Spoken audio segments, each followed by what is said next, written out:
Right before the action gets underway, we're going to have a quick look at a video which you can catch on all of the Spanish F4 social media channels. So if you like what you see, make sure to go watch the full video over on there. But right before that, here's a quick preview of a chat we had with previous Spanish F4 and W Series competitor, Marta Garcia.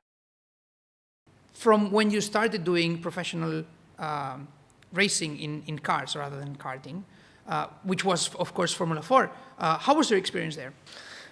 It was a good experience. I would say good and bad experience, not in a bad way, but like at the end of the day, it was good because, you know, you come from karting, where everything is, I loved karting. So when I was doing karting, I really loved karting. I was really good, I was really fast. I was doing really good also in European or World Championships. Then I switched to single-seaters, I think with the F4 with you guys for the first time. And obviously the first laps, it's tricky because it's really different from karting to single-seaters. Everything is much bigger. There is a lot of things to look at. There is a lot of technique that you need to learn that you don't have that really in karting. Then we didn't really used to look at data when we were in karting. Nowadays you do. But then there was a lot of more things that were actually coming, and then you had to learn and so on. So I think it was a good experience because at the end of the day, it's good to experience new things. And I liked the Formula 4 when I was driving it for the first time. But I found it a bit of a struggle also because I felt like I needed someone to coach me properly on how the technique works or how the weight works of the car, because no one really told me when I started. And maybe like that I could have understood it better. But no, it's really different, obviously, coming from karting, but you just need to get adapted to it. And still, some drivers don't really adapt properly to the single-seater, just because maybe it's not the way they drive, it's more karting style. But yeah, it was a nice experience, but at the same time, it was a bit of a struggle. A bit of a learning experience, I suppose, and I think, and this is something I wanted to ask, how important it is for a driver not to just, you know, be quick, but also choose the right team, the right people to help you out with those things that you don't know yet and that you need to learn, the right championship as well, because not all, if we're talking about F4, not all Formula 4 championships have the same strengths as well. So how important do you think that is for a driver? I think it's important at the end of the day, because you know, like me when I started, I was doing F4, Spanish F4 actually. I think nowadays it grew so much as well, so I think now it's one of the best championships if you want to do F4. Probably like when I did it was like 2016, so almost 10 years ago. Probably it was a bit lower level than some others because there was some very strong ones. But for me, I think it was a good start, you know. Maybe just the teams were not, for me, I missed some professionality from some of the teams. Because at the end of the day, as I said, I went to Prema, which I find a really professional team. And the first thing they do with the drivers is they put a PowerPoint with an engineer and they show you basically how a car works. So basically they show you how the transfer weight works, how you should drive the car, what is the differential, what is not. So actually I think that helps a lot as well to understand, because you need a bit of theory just to when you change to single-seaters. And I felt like when I started in F4, there was not really teams that were giving me this kind of information that could help me. It was mostly just go on track, you know, jump out, watch data, brake later or turn a bit earlier, and then, you know, like these inputs that at the end of the day, okay, if I see data now, I can understand myself and I know. But when you start, it's a bit tricky. You need, I think, a good team, a good coach, or at least a good, just that the team works in a good way and they are professional and they want you also to grow as a driver. And as I said, they show you what it's like to drive a single-seater, because at the end of the day, we come from karting and we don't really know how different it is a single-seater. Exactly, especially you're speaking about weight transfer and aerodynamics, which is probably the two biggest things in a single-seater, and that doesn't exist in karting. I can imagine a coach telling a driver, just brake 10 meters later, and it's different from if I tell you, brake 10 meters later, because the weight is going to transfer and the rear is going to be lighter, and then it's going to rotate more. And then as a driver, you probably understand that a lot more, and you know what to expect.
yesterday, a new champion was born, but now we find ourselves for race two of the Spanish F4 Championship here at the Circuit of Valencia. A very big milestone in history as we mark the 200th race in Spanish F4 history. And what a way to get it underway. I'll be Kai Bacchini, and I'll be talking you through today's action and this weekend's action overall. 2 races today, and still plenty more to be decided. As I mentioned, Thomas Strauven yesterday was crowned as the champion of the 2025 season, but every other position is still up for grabs. Most notably, second in the championship, René Lammers and Ian Eichmans. Keep your eye on those 2 drivers, as there was only 3 points separating the 2 of them for second position in the championship, and it's all up for grabs. A lot can be decided today as our 10th champion was crowned yesterday. Let's see what is in store for us and what will happen in today's action. The first race will be the second race, as you know, a little bit of a shorter race if you've seen the championship before. 25 minutes plus 1 lap is what the drivers will have to face over the course of this first race. So plenty of time for the drivers to sort themselves out. Maybe a little bit less than what they're used to, but that starting grid will be decided based off the second fastest lap times of what they set in qualifying yesterday. The third race later on, there was a separate qualifying session for that, and we'll find out who is going to start on pole position just a little bit later on today. But for this morning's action, it's going to be Thomas Strauven. He's on pole position once again. René Lammers will join him alongside. So the 2 drivers which finished in the top 2 yesterday will once again start from the front row of the grid. Not many differentials from yesterday's qualifying and starting grid. Obviously, the qualifying times came from the same session, and the drivers seem to be very consistent up at the front of the grid. The drivers that set the fastest lap time seem to be at the front end once again with their second fastest lap time in the session. But Spanish F4, we prepare ourselves for a historical weekend. As we mentioned, the 200th race in Spanish F4 history. It started in 2016. We find ourselves in 2025 with now 10 champions to the name, and all of our drivers will make their way onto the grid and get themselves prepared for what is going to be a great weekend of racing action. Penultimate weekend for these drivers. So Thomas Strauven, he's wrapped up the championship with still a weekend to spare. You love to see it. He's got a round where he can sit back and relax and just enjoy the racing without the stress of championship points. That is your championship winner. That is on your screen right there. Thomas Strauven, the weight has been lifted and he can just enjoy himself for the rest of this season. For the rest of the drivers, it's not going to be as easy. If we have a look at yesterday's race results from race 1, it was Thomas Strauven who took the win. Jan Piriowski finished in second in the end, with Ian Eichmans in third and René Lammers finishing in behind him fourth. So that's where we saw the point difference between those drivers. Eichmans gaining an extra 3 over Lammers, as Eichmans did a great job at fending off René Lammers. Even though making a few mistakes, he was able to fend off the Dutchman, who was trying to make his way past the Belgian for that final step on the podium position. There in your pictures, that was the number 12 there, just making his way to the grid. As we just have a look a little bit further down the order, the rest of the cars down at the back of the grid should be in position very, very shortly. That was Karas, obviously the 2 Karas siblings, the 2 Greek drivers coming in as wildcard entries for this weekend under the G4 Racing team. G4 Racing being one of the newer teams to the Spanish F4 spectacle. And we now have connection with our eyes and ears down on the ground. Alex Garcia, thank you very much for joining me this morning. What is going on down there, and what is the vibes from this morning after our champion has already been crowned?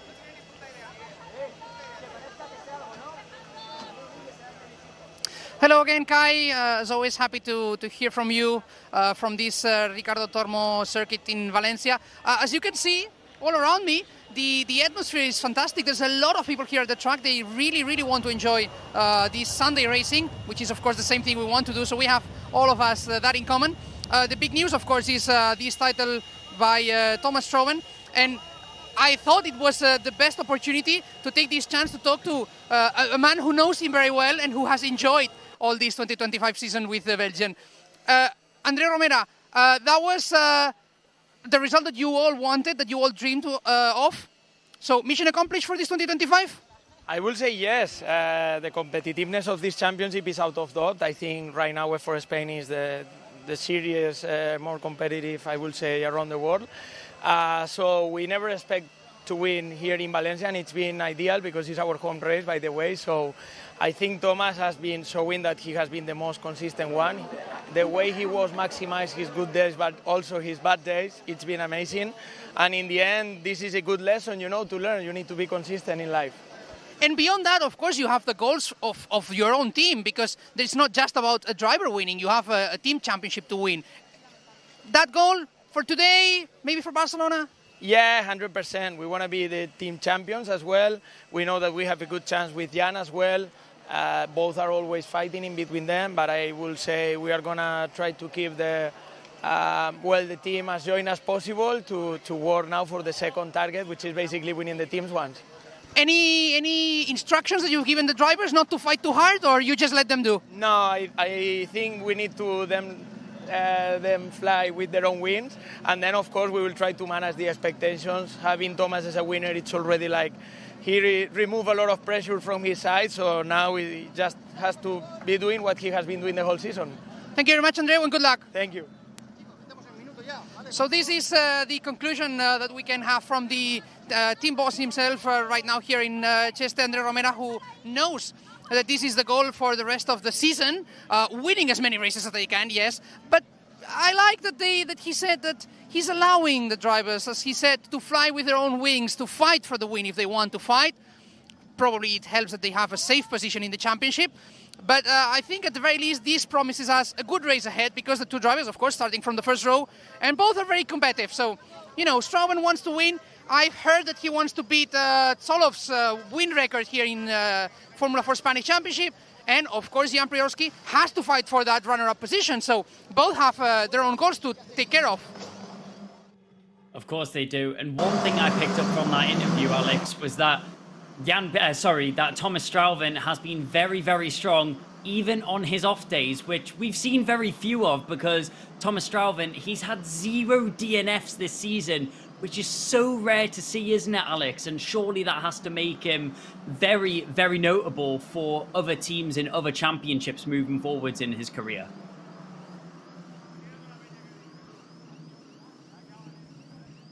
You know, I was hearing him speak about his off days, and I was thinking, off days on Thomas Strauben? What off days, actually?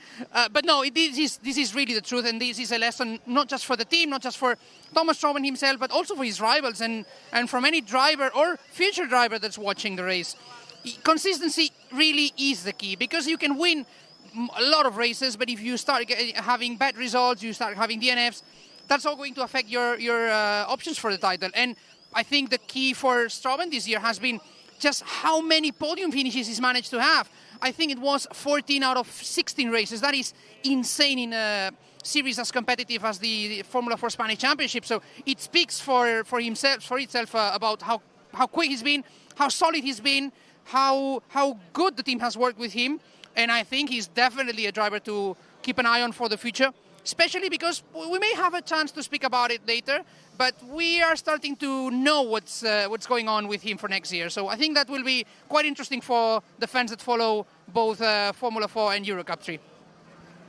We'll definitely have to keep an eye on his journey. Alex, thank you very much for your input. But drivers are making their way down towards the final corner and towards the grid, where we will very shortly get underway with action. As Alex mentioned, Thomas Strauben, he's had 14 podiums out of the 16 races. He's had 15 top 10 finishes. So Thomas Strauben, he's only ever had one result outside of the top 10 in his championship belt. And that is just a miracle to see. Strauben, he's been so dominant this season and a very, very deserved winner of the 2025 Spanish F4 title. He's done it in style, and he's done it with 5 races to go. But those 5 races, they're not going to go anywhere, as we all get ready for the first of them, being the second race here at Valencia.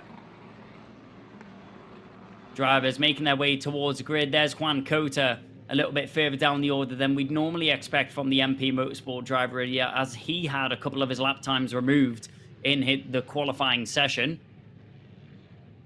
But up at the front end, It's the two Griffin cores once again. Thomas Straubing and Jan Piriowski. It's all focus on the team's championship now for Straubing. Piriowski, he's still fighting for second, and he still has a good chance. He's 16 points off the back of Lammers right now.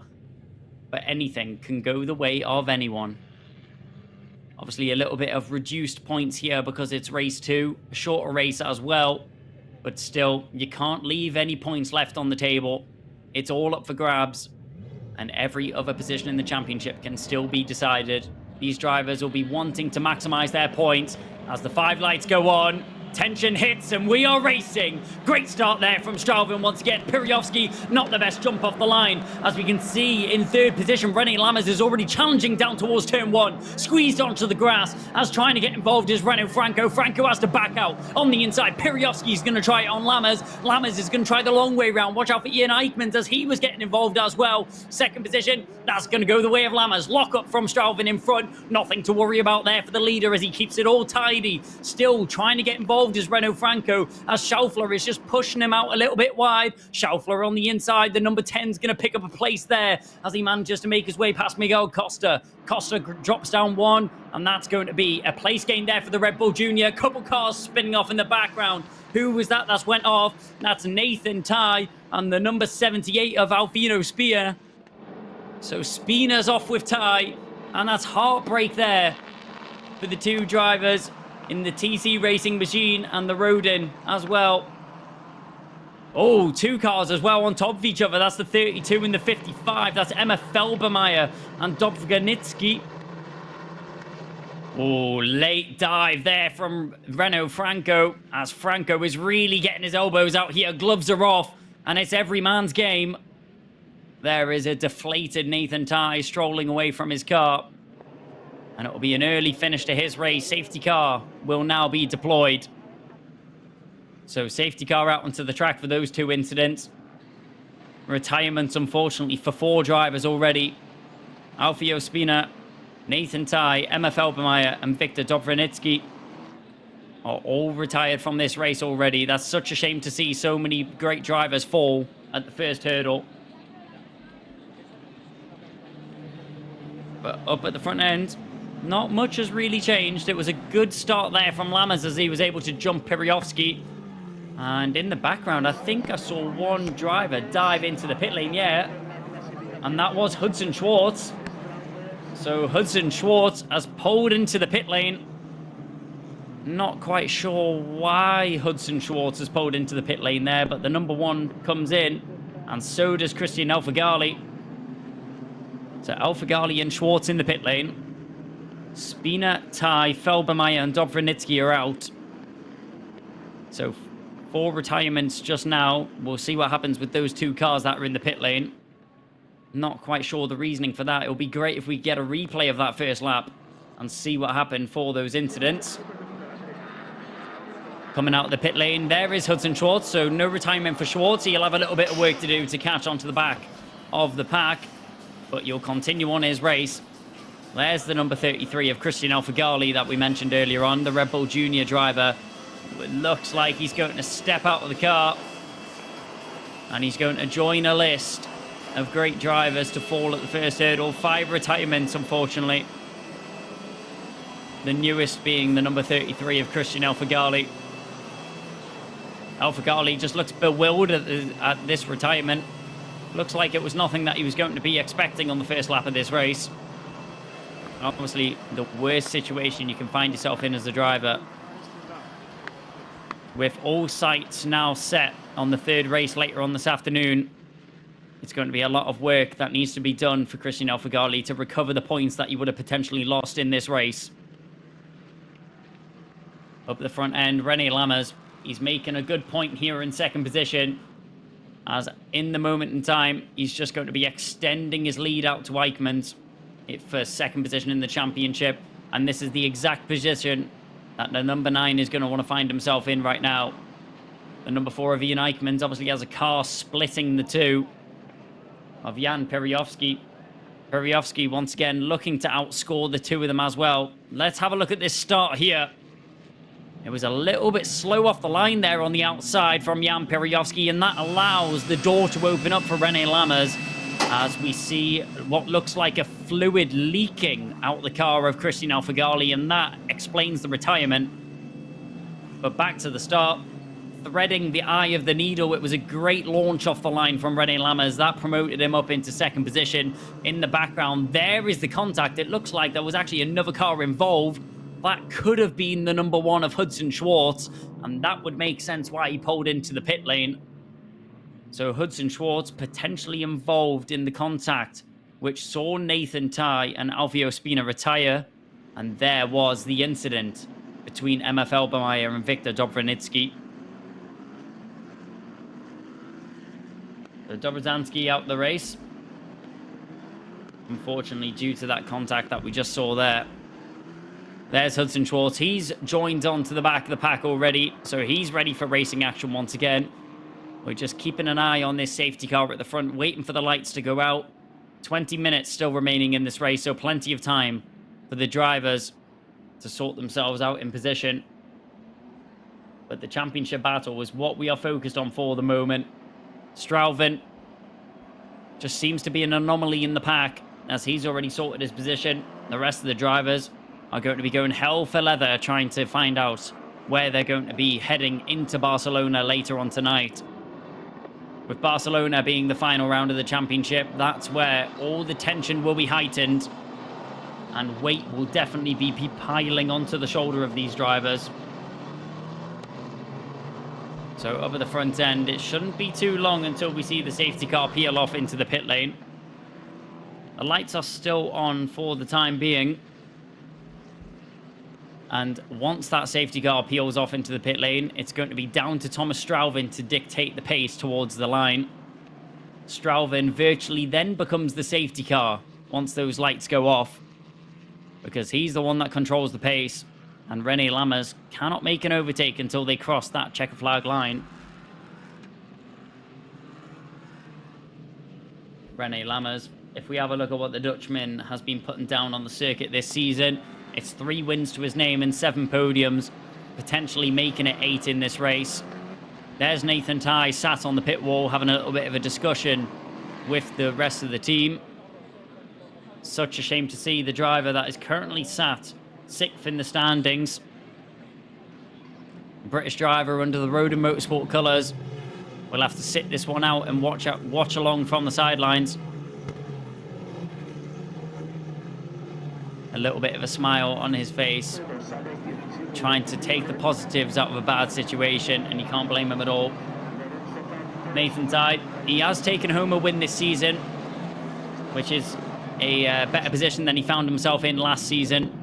Definitely an improvement in his racecraft and driving style, and it'll be interesting to see how he develops as a driver in his future motorsport career.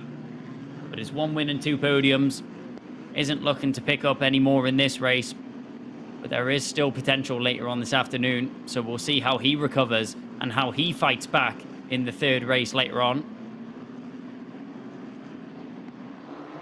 Battle in front. Safety car lights still on for the time being. I'm guessing this will be for the retirement and for the recovery, of MF Elbermeyer's car, as we saw the number 55 still stranded in the middle of the circuit. Looking to be a bit more work for the marshals to get that car off the circuit. The marshals once again doing a brilliant job at jumping to the scene of the action and making sure it's cleared up as soon as possible so that we can resume racing time. So let's have a quick update of our drivers up at the front end, as the crowds are out in force, as a big number of spectators are watching along as the Spanish F4 are circulating right now. This circuit of Valencia, a very historic one in the MotoGP calendar. It's known for being late on in the MotoGP calendar. 2 MotoGP champions have been crowned at this exact circuit. As the lights are off, we'll get ready for racing action. But the spectators around this track often describe it to have a celebratory feeling, and it will definitely feel the same for Thomas Straubing and his camp, as he managed to bring home a championship yesterday. The safety car lights are off. Around the final corner we go. It's all down to when does Thomas Straubing feel the need to put his foot on the accelerator. He's still weaving left and right. René Lammers isn't going to follow in suit. He's going to keep that nose poised and ready to go. Here we go. Straubing puts his foot down and catches Lammers off guard. He manages to pull a little bit of a gap back to his competitor. But in the mid-pack, everyone's still very bunched up. Round the final bend we go, and down the home straight. It's going to be a long dash down the 876 meters straight down towards turn 1 before our first heavy braking zone. Lammers pulls out, shows his intention. He's way too far back to think about an overtake just yet on the Griffin Core machine out in the lead. Let's keep an eye on Piriofsky as Eichmanns isn't far behind him. On the defensive goes Franco as he's trying to feel the heat from Miguel Costa in behind. Costa in the Campos racing machine is looking left, looking right, waiting for a gap to open up on the KCL MP Motorsport car. Off the start, Trapper gets past Mickey Blascos as Mickey Blascos drops down into 13th position for the Monlau Motorsport team. But up at the front end, things have seemed to calm down a little bit. Miguel Costa, he's not just on the offensive, but he's going to have to keep an eye on Noah Schaufler in behind as well, as Schaufler just seems to be peering down the rear end of that Campos machine. You can't miss the Red Bull Junior colours for Noah Schaufler. The two drivers obviously being two rookies. Renault Franco a little bit more experienced in this field as he's competed here before. But the competition runs strong. Through turn 12 we go, down towards 13. In the third sector we find ourselves now. A little bit further down the order. Here's the number 22 getting stuck in of Juan Cota. Cota just trying to fend off Panera for 24th position right now. Although it might not be a point scoring position, it's all bragging rights when it comes to these drivers. You still want to finish as high up as possible. And it's all a learning experience as well. A little bit further down the order, we see Blascos going defensive once again. Rieber on the attack. Rieber on the outside. Blascos just fending it off for now. That there was the number 17 heading down towards turn 1. That was Nacho Tunion keeping an eye on Rieber as well. So through into the second sector we go. Up at the front end, nothing changing. Our champion leading our driver, that's second in the championship. Ian Eichmanns, if he wants to get damage limitation, he wants to try and find his way past Jan Piriofsky as soon as possible. Overtake in the background. Switchback is available there for the number 70 as Bogdanovic is going to try it. He'll try his luck. Finds himself on the outside line. Foot flat to the floor as he finds the acceleration, finds the grip. Is he going to be able to hold on to that position? They're going to cut out of our picture before we find out. But on our timing screen, it doesn't look like Bogdanovic was able to get it as Baptista just about holds on. So, 30 drivers are still in action right now with 5 retirements. Oh, who's that off? That looks like that's Kuyo Lee. And that's so unfortunate to see. Lee had an issue yesterday. We saw Kuyo Lee retire yesterday. It looks like he'll get going again. But that car looking a little bit dismantled with no front wing to show. So I wonder what happened there. Was there contact between Kuyo Lee and another driver, which has meant that he's lost that whole of his front wing? We'll get a replay now. Down towards turn 1. In the background, let's keep an eye here if we can see Kuyo Lee. This isn't the battle with Kuyo Lee. This might be here. No, that's Bogdanovic, who is going side by side, trying to get that move done. Rodin Mechanics are already ready in the pit lane to replace that front wing. But Bogdanovic really getting his elbows out. He wasn't giving up that overtake if his life depended on it. But in the end, Baptista was able to slot himself in front. And it won't be long. The driver's heading through Sector 2 right now.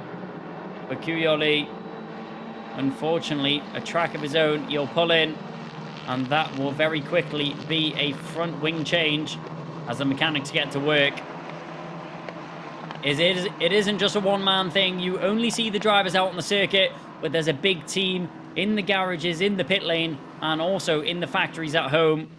And you can see it right here. All of the team getting involved to make sure that this car is in good quality and in good racing condition. They'll switch out that front right tyre. Doesn't look like we're going to get an all-4 wheel change. But there may have been potential for a slow puncture on that front right side. Maybe that's where we saw the contact for Kyu Lee. That front right tyre will get changed, and it will be very quickly sent back out onto the racing circuit for what will be viewed as just a practice session now for the Rodin driver. As there's not much more that Kyu Lee will be able to do with this session, apart from bring home a good amount of data. That's such a shame for Lee. He's only had one top 10 finish so far this season. Nearly gets involved in a battle as he's pulling out of the pit lane. We're having a look at Hudson Schwartz as he's getting involved, trying to get himself back through the field. Higgins in front isn't going to give it up. Down the inside, Schwartz gets it. No problem at all there for the number 1. You'll set his focus on the number 77 of Petrovic now coming up next. But Hudson Schwartz involved in that issue with Nathan Tai and Alfio Spina on the first lap of the race. Had to pull into the pit lane, get some damage fixes, hold back out and onto the back of the field under that safety car condition. Now fighting his way back through the field and doing a good job of doing so. He finds himself in 27th right now, picking up 3 positions on where he would have found himself off the safety car restart. We break the 10-minute barrier, and René Lammers isn't looking to be going anywhere. Thomas Straubing yesterday, his pace seemed to just be in a league of his own. But maybe we've learned from yesterday in this MP Motorsport machine of Lammers is looking to pick up a race win if possible. Obviously in the F4 Spanish Championship, MP Motorsport have been notably dominant over the past 9 years that this championship has been running. But even so, it's Griffincorp which find themselves in the lead of the team's championship right now, clear by around 80 points. Going through, there's our Richard Milley Young Talent Academy winner from this season. Earned himself a fully funded drive in the Spanish F4 Championship, and he's not putting it to waste, is Ian Eichmanns. He's showing that he's a force to be reckoned with. He's proving why he was the winner of the Richard Milley Young Talent Academy. And if he's able to come home by the end of the season with second in the championship, I think it's fair to say that it was a job well done and one to be proud of for your rookie season in single-seaters. Ian Eichmanns has not competed in any other single-seater category before he jumped out of karting straight into the motorsport ladder of Formula 4. Obviously, the Eichmanns family, a very rich background in motorsport. Ian Eichmanns, a very notable name in the world of karting. He was very successful throughout his karting career, winning multiple rounds of the Miami Euro Series Championship. In karting, he also won the WSK Supermaster Series in OK Senior. That was in his last year of karting. But his dad, very well known as well, Wim Eichmanns, a famous Belgian race driver, competed in the Indianapolis 500 and the Indy Lights Championship as well. So, rich motorsport blood runs through Ian Eichmanns, and he's looking to do his father proud indeed. This was a bit of a battle in the background. Ooh, a bit squirmish off the corner there. Opening up the door for the number 22. As Grotta just letting past Juan Cota in that situation. Grotta really has to iron out these mistakes if he doesn't want to be giving up easy positions like that. He's managed to redeem himself and managed to recover and make his way past Juan Cota once again. That's for 22nd position. But you can't be making mistakes like that around a circuit like Valencia. Valencia built with the purpose of a MotoGP circuit. We now find a multitude of series circulating around this track, from cars to formula racing, bikes, and also truck racing. Over the course of a lap, drivers will face 4 kilometers of action with 14 corners, the majority of them being fast and sweeping technical sections. So that means that it's so crucial for these drivers to keep their minimum speed as high as possible and carry as much rolling speed through the corners as they can, because that's where you will benefit the most. If you make one mistake and hinder your run out of one corner, that completely messes you up for the next section in front. Down towards turn 1 of Aspar we go. Thomas Strauven still leading the pack, but only half a second gap. Slipstream will be handed to René Lammers after such a long straight. Towards Doohan we go. Through turn 2. Now we head down into the downhill technical section before a double right-hander of 4 and 5.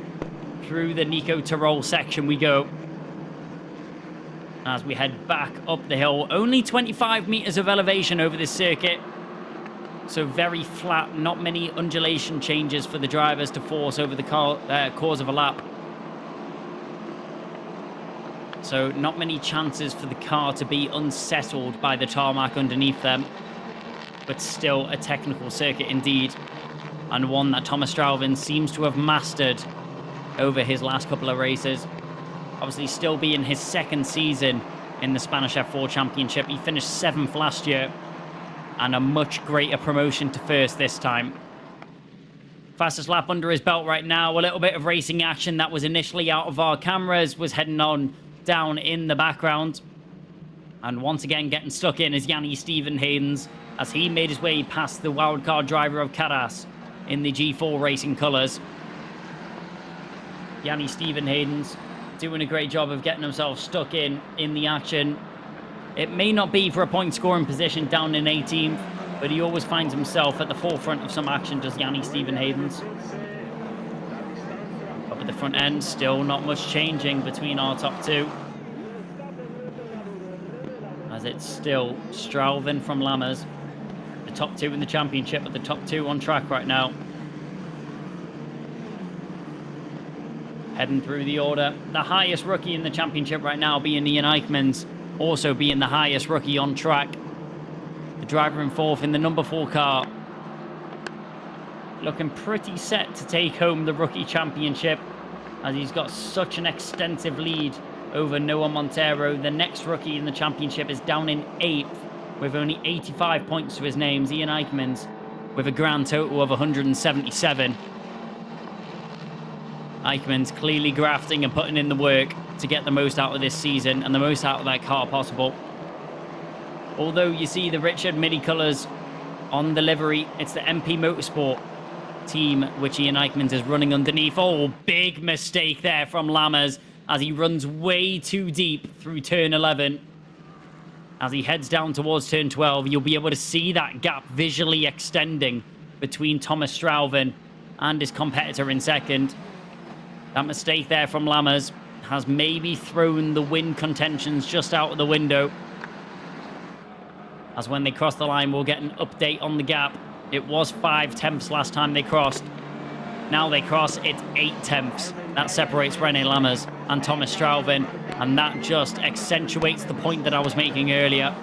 Just one small mistake will have such huge impact on your lap due to the fast and flowing nature of this circuit. Jan Piryovsky, he wasn't quite close enough to capitalize on that error, but he's looking pretty secure. For another podium to his name is Piryovsky, and this is exactly what he would have been hoping for. In the background, though, more racing going on as the MP Motorsport machine of the number 22 once again is heading down the inside of Juan Cota. Cota on the inside of Grotta. And Hudson Schwartz from the back of the pack is getting involved once again. He makes his way past Petrovic and now sets his eyes on Campos. Defensive there goes Cota. Cota keeping an eye behind right now. Petrovic still the driver, separating him and Hudson Schwartz. Schwartz goes to the outside, middle of the track is where we see the number 77 of Petrovic position himself for now, just covering off that inside and outside line. That battle will continue to rage on for the last 1 minute and 33 of racing action. Obviously plus one lap. One car retired way off in the background. That's Boganovic. So Boganovic, that we saw getting stuck in earlier on, is pulled off on the grass. What looks like the infield section of Sector 2 in between turns 6 and 7. So between 6-7, we see Boganovic pulled off. And unfortunately, that'll be the end of his race. Yellow flags are out in Sector 2. Oh, and that's another driver that seems to be retiring from this race. is that Baptista that we see pulled off in the number 15. That looked like that was the DXR colours. So that could be the number 15 of Baptista that we see out of this race as well. And yes, it is. We get confirmation. So a race that has definitely not taken any leniency on the drivers, as we now have what is going to be 6 retirements from the race. No, even more than that. We have 8 retirements. It's Bogdanovic, Baptista, Lee, El Fagali, Spina, Tai, Felbermeyer, and Dobrzansky that we see retire from this race. So a good handful of drivers will not pick up any points in race 2. And Thomas Straubing maybe has let his foot off the gas just a little bit too early, as René Lammers has been roped back into contention. 5 tenths is still the gap between them, and with 1 lap left of racing action, all it takes is 1 error, 1 mistake from our race leader, and that will open the door for René Lammers. A puff of smoke indicates a lock-up there from Lammers in the final bend. Doesn't look like he's been hindered too much from it. We'll keep an eye on the two of them as they cross the line right now. What's the gap? It's under 5 tenths, 4.7, 4.3. The clock is dwindling down, just 1 lap and 14 corners left.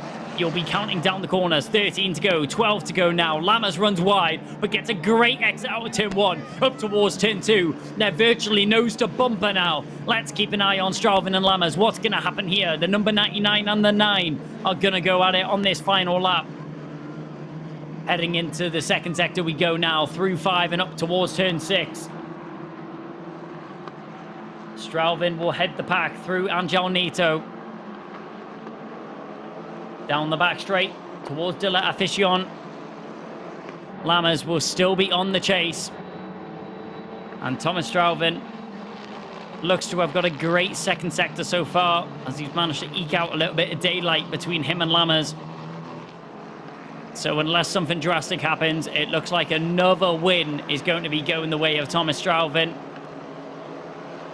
as he's once again looking to get that win record for in one season, if possible. Round the final bend we go.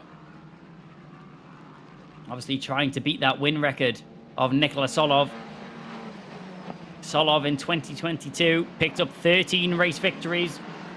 This for Thomas Straubing. He's going to cross the line. Out the final corner. It's number 9 for the 99. As 9 wins goes to the belt of our championship winner, Thomas Straubing. Although he's won the championship, he's not letting off the gas just yet. No mercy for the rest of the pack, says the Belgian, as he'll pick up his 9th race victory, with still a chance of equaling the win record, and 4 races to go. Thomas Straubing, if he wants to equal that mighty 13 wins from Nikola Solov, he would have to win every single race for the remainder of the season. René Lammers, though, does a great job at coming home in second position. That will just extend the gap back to Ian Eichmans for second in the championship, give himself a nice little buffer between the two of them. He doesn't have to sweat a 3-point gap anymore. But Jan Periowski, a podium for him. He'll pick up some points and chip away at the deficit between him and Ian Eichmans for third in the championship. So the championship battle still rages on. Maybe not for this man of Thomas Straubing, but everyone in behind is still on tender hooks, as René Lammers, Ian Eichmans and Jan Periowski are in a great stalemate for second in the championship, as all the cars will slowly make their way through the second sector and towards pit lane. Alex Garcia will be down there waiting, ready to catch up with our race winner once again, of Thomas Straubing. It was an emotional chat yesterday, as you could expect, winning the championship with still 5 races to go in the season. It would all bubble over at some point. The celebrations, I'm sure, would have continued late onto the night, but clearly hasn't affected his performance for Thomas Straubing, as he picks up another race win and another fastest lap to his name. That's going to be fastest lap number 11 for Thomas Straubing, and podium number 15. He's 15 for 16 right now, is Straubing.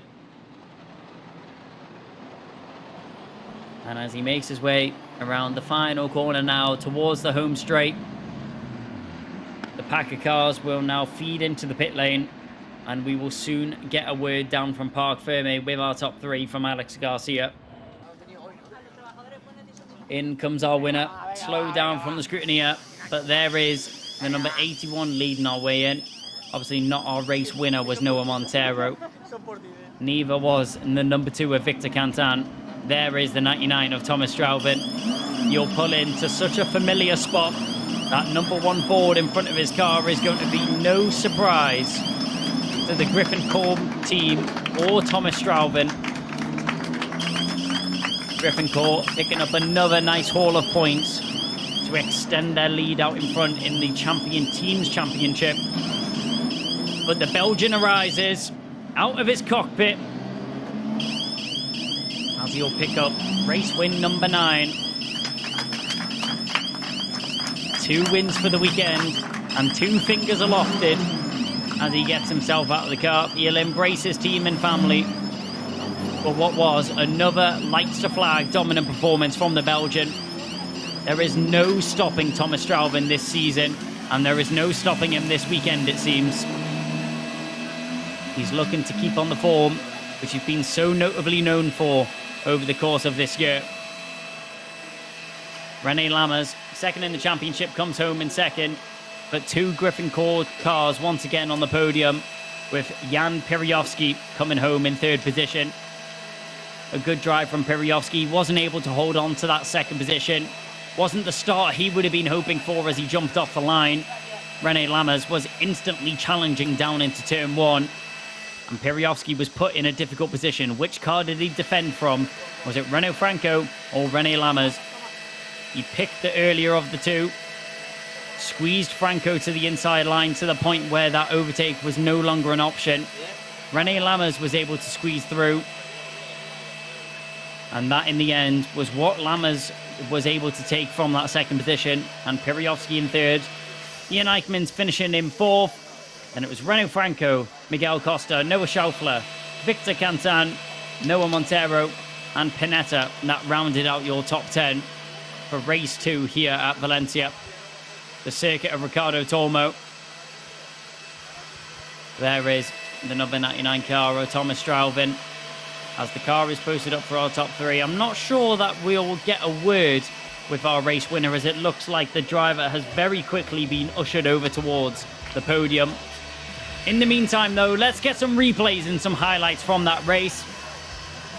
The driver, which unfortunately retired a little bit later on, Beganovic, put on a show as he showed off some great racecraft in his side-by-side action with the number 15. Over the front end, Hudson Schwartz was also on a mission to fight his way through. After contact with Nathan Ty and Alfio Spina early on, it looks like we will actually get a word with our race winner, Thomas Straubing. Alex Garcia is down there with our race winner.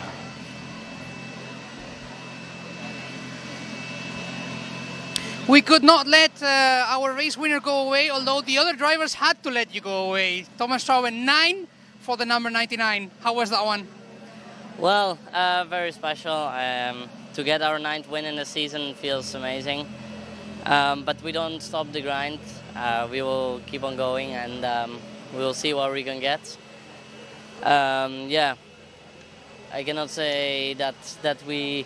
It was more difficult for sure than yesterday. Yesterday we had a big gap with my teammate in P2, but now Lammers was putting the pressure on me. So yeah, we did our best, and I think let's go for one more. We're starting the next one on pole, so let's see what we can do there. And yeah. You say you don't stop the grind, that you don't stop here. You say we go for one more. A little birdie has told me that you have a certain win record in mind for the rest of the season, a record from Nikola Tsolov. How's that? Is that possible, do you think? Well, I think everything is still possible, but that one is quite hard because I had a not as good weekend in Jerez. But I don't think it's not possible. If we win the next one and we win 2 more in Barcelona, we will have it. So let's try to go for that. But yeah, try my best, just try to win as much as possible. Very good. So time to enjoy. Good job. And, well, let's see if that's possible for the rest of the season. Yes, thank you. Thanks so much. Time to enjoy. Well, so let's see if that is going to be possible for Thomas Strauben, who has clearly shown his colors once more, and he has declared his goal for the rest of the season. He has to win one more today and 2 more in Barcelona, or, if he's not able to win the last one today, he has those 3 races in Barcelona to beat that record. Will he be able to? Will he not be able to? Well, that is clearly one of the big stories that we have for the remainder of the season. And let me tell you, Kai, with a driver such as Thomas Strauben, who has been so quick, so consistent the whole season, I would not discount him from anything. I mean, I completely agree, Alex. He's had 2 starts from that top spot so far this weekend and 2 wins under his name, as he mentioned, starting on pole position for the 3rd race as well. Can you see anyone stopping him at all, Alex? He just seems to be such a dominant force out in front.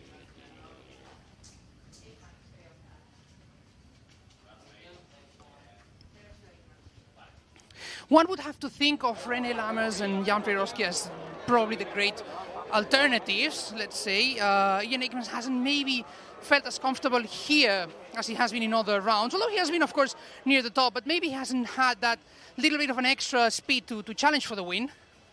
But, if we go from what we've seen in qualifying to, Thomas Strauben continues to be the quickest guy. So if he wins this one today, well, 2 races in Barcelona, or 2 race wins in Barcelona is easier than 3 races wins in Barcelona. So, of course, that's going to be his goal today. I think, that we always like to bet with vegetables here. I think my piece go for Thomas Strauben for the 3rd race of the weekend. So we've talked about our champion.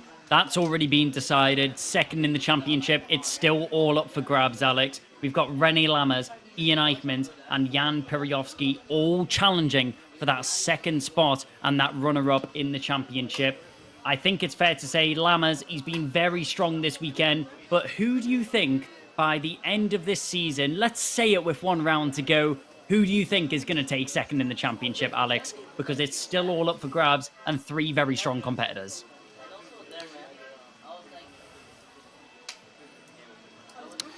Going from common sense, or what common sense we may still have after this exciting season, I have to say that René Lammers is probably the favorite. We have to remember as well that he would be closer to Thomas Strauben if not for some penalties at the beginning of the year, with those track limits that prevented him from having several more wins, not just 1 or 2, but I think it was 3 or 4 races that he could have won if not for those track limits. So we have to consider that. That means that the speed is there. He should be marginally ahead of his rivals. But we also have to consider something else to keep in mind. It might be something to talk about in just a few hours, which is Ian Aikmans is also fighting for the rookie title, which, of course, it is most likely going to be his anyway, but he could have the chance to seal it today if his result is good enough ahead of Noah Monteiro, who's the closest rival in that classification. So we could have another title handed today. That would be, again, the rookie title. So let's say that even if Ian Aikmans doesn't manage to get that runner-up position, he will still have potentially something to celebrate.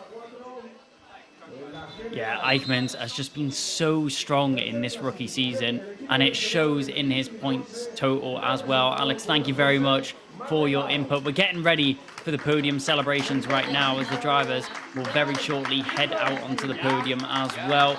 But many drivers did a great job so far this weekend. As we head out right now, we'll see our top 3 of Jan Priorovsky, René Lammers and Thomas Strauben take the top 3 spots, as well as a team representative from the Griffin Core Campos Racing team. Coming out now, there is the Griffin Core driver, our race winner and our champion of Thomas Strauben. Onto the top step he finds himself now, as we will once again get ready for what is the Belgian national anthem.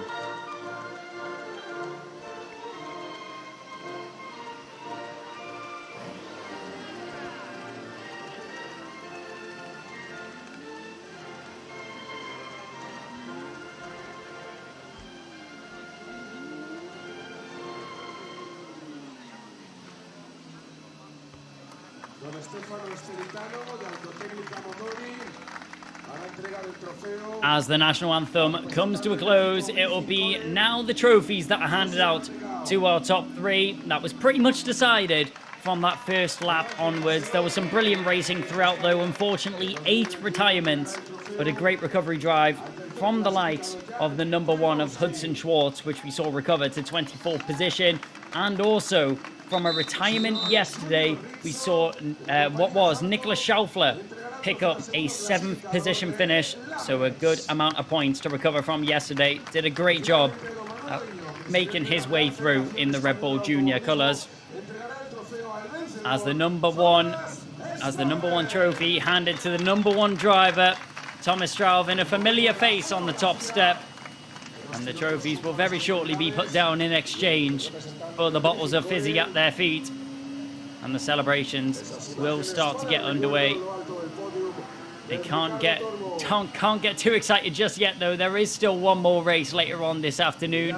Photos will be taken, and the drivers will shortly vacate the podium as well. The champagne bottles are picked up, and it will be sprayed out into crowd this time, though. The drivers not wanting to get any of the sticky stuff on their suit. Well, Thomas Straubing clearly feeling that shouldn't be the case, as he's sprayed by René Lammers and Jan Piriowski as well. Piriowski getting a little bit back from his teammate there. Great to see the camaraderie and the drivers all having fun out on the podium celebrations. But as the drivers will now make their way off the podium, a couple of photos between the Griffin Core teammates, but they'll vacate the podiums, and that will mark the end of race 2 in the Spanish F4 Championship. Do remember, there is still one more race to come later on this afternoon. That will once again return to our original format, 30 minutes plus 1 lap of racing. It's going to be Thomas Straubing taking it away from pole position. Is it going to be another win for the Belgian, or will we see someone else come out on top? René Lammers, Jan Piriowski, Ian Eichmans, many more names that could walk away with a victory in the 3rd race later on. But we'll have to wait and see what that race holds for us and what we are able to walk away from that one with. So that is going to mark the end here. We're going to have a look at the rookie podium from our drivers as we see Nicholas Schaufler pick up onto the 3rd position on the podium. 2nd in our rookie podium is going to be Miguel Costa, and Ian Eichmans once again finds himself on the top spot. Not the regular podium like we saw last time round, but even still a podium nonetheless, as the trophies will be handed out to Ian Eichmans on top in the rookie podium. As we mentioned earlier, he could wrap up a rookie championship. We'll have to see if that's going to be the case later on today. But in the meantime, we're going to get the celebrations underway for the rookie podium. And Thomas Straubing, obviously on the top step for our regular podium, but it's Ian Eichmans. 2 Belgians, which will find themselves on the top step for race 2 here. But a lot of focus will now be set onto race 3 once again, as Eichmans will be wanting to find himself on the top step of the regular podium this time round. The photos will be taken, and the drivers will get ready for their celebrations and their time to shine on that podium stop. This time, it was a representative from the MP Motorsport team which found themselves on the podium. As the champagne flies and the drivers will smile, we'll get ready to wrap up what has been a brilliant race 2, and I think a great way to mark the 200th race in Spanish F4 history. All eyes are set on the 3rd race later on this afternoon, and make sure you tune in to see who will walk out on top, winner of the final race at the penultimate round of the Spanish F4 Championship here at Valencia.